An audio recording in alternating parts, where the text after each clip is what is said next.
View, itong ating bubunuhin. Muli, nandito na naman tayo sa ating mga ginagawa sa buhay na simpleng-simple lang naman na kung saan si Mr. Peps ay gagawa ng isang pagkain ng panyaga. Kadalasan kong ang makikita ito sa mga kinakain ng mga iba't ibang uri ng bansa, lalong-lalo na yung mga Chino. Kung tawagin ata sa kanila to ay sashimi. Patuloy-tuloy ko nga munang nililinis yung ating mga sasangkaping isda. Para sa akin, ang pinakasekreto ko sa aking pagtitinda, lalong-lalo sa mga customer, tayo laging nakangiti sa kanila. Para sa ayaw man nila at sa gusto, sila ay maaaring bumili dahil sa smiling face natin sa kanila. Sa kasi binibili nila kichay. Meron tayo sa hindi talaga mayaman. Punasan muna natin, baka tumalsik pa. Ang pangalawang sikreto ni Mr. Pep sa kanyang pagtitinda para manatili yung customer sa kanya, isang pinakamahalaga rito yung nagbibigay tayo ng tamang timbang sa kanila. At kailangan may kaunting diskwento, lalong-lalo na sa mga senior citizen na bumibili sa atin pala. Ayun talaga yung pinakamahalaga sa bawat nating pagtitinda. Yun talaga yung hindi matatawaran ni naman yung ating mga ginagawang simpleng-simple lang naman. Tayo nga'y nagtitinda ng mahigit 25 years na at nananatili tayo sa ating pagtitindang nagiging masaya sa isa't isa.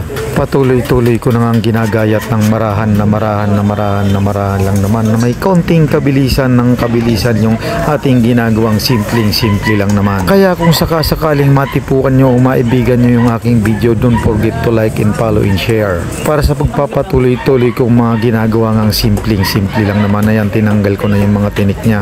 At ito'y nililinis ko na naman yung aking kutsilyo para sa aking paghihiwa na naman siya. Saka ko naman ilalagay na dito sa kasama nga natin na ingredients dito yung pinakang masarap din na halamang dagat tulad nga nito. Ito'y kung tawagin lato-lato o kaya lato. Ito'y pag kinain mo tumutunog at pumuputok-putok pa yung lato o kaya makatas talaga siyang kainin at napakasarap, medyo malat-alat pala. Natapos ko na ang magayat siya. Iba't ibang uri na nga yung aking sasangkapin dito. Tulad nga nito, may lemon tayong hiniwa-hiwa na at nandito na nga yung kikuman. Nandito rin yung strawberry wine. At higit sa lahat, nandito na nga yung wasabi. Tayo hindi naman endorser nito, tayo user lang nito at kaya gumagamit lang nito. Bekos na natin siya. Wala na tayo ibang gagawin dito, kundi patunayan natin siya kung gaano siya kasarap.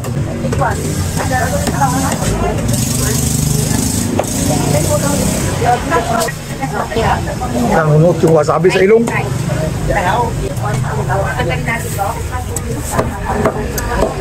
Yung rasa at lasa, doon talaga yung freshness na pagkasariwa ng isda niya.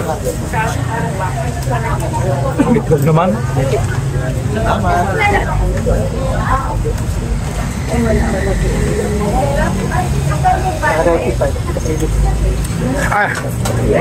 Grabing linamnam niya.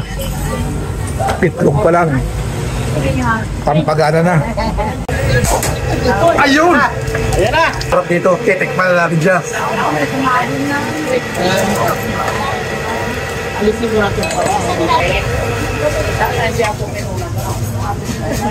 Parang lasang tuba. Yung bagang pitas pa lang. Isang magpapatunay din. Siguro magkasabi ng katotohanan. Parang gano'n mga masarap tumis lang to eh. Tawagin sa amin to sa buhol, sa wasit. Eh, mangingisda rin ako eh. Ito, pure suka, sarap. Anong ba sabi mo? Sa lasa, plaza? Eh, basta kariwa, sa best talaga. Uulitin niyo pa para manamang talaga ng lubos to. Kaya kung sino man yung may nais, pag-ugali kayo kay Mr. Peps, ito'y maaaring libre at maaari kayong bumili. Mas masarap pa tayo ito. Pag muna natin isaw-saw para nam talaga. Siyempre yung pork kasi kailangan natin. Grabing linamnam talaga ng sariwang isda na nagmula sa Pilipinas sa inaagaw ng China. Tutunayan ng aking kasamaan. Ito'y magsisinungaling to dahil kasama ko nga to.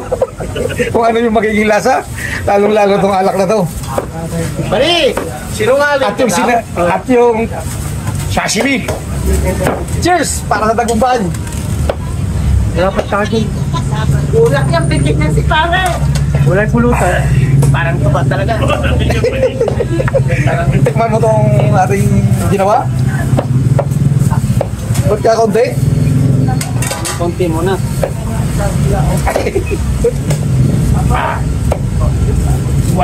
wasabi. Kasi itong itlog. Ito masarap talaga.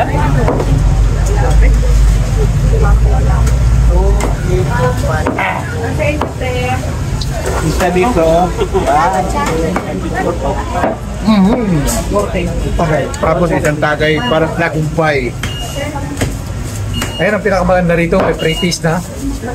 Maaari ka pang balasing. Nandito si boss bilang isang masugid naming customer.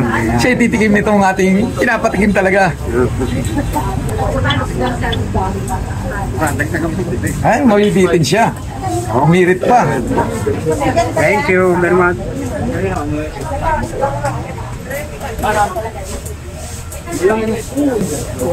One shot lang. Anong masasabi mo? Thank you. Anong masasabi mo sa lasa? Masarap. Lasang ano? Hindi niya maintindihan kung ano yung kailang lasa. Inyo, ano? Salamat! Salamat. Itong kasama ko. Ayaw ng wasabi, kaya inaasinan niya lang at pinitigaan. Ito, kulang. Tirahin muna yan. At sundan mo na ito kung ano magiging lasa talaga. Anong masasabi mo? Sarap. Shoutout sa ating lahat. Muli, magandang umaga. Pagpalain sana tayo ng buong may kapal sa ating mga gagawin at magagawa pa sa buhay. Bye-bye, ingat po tayong lahat.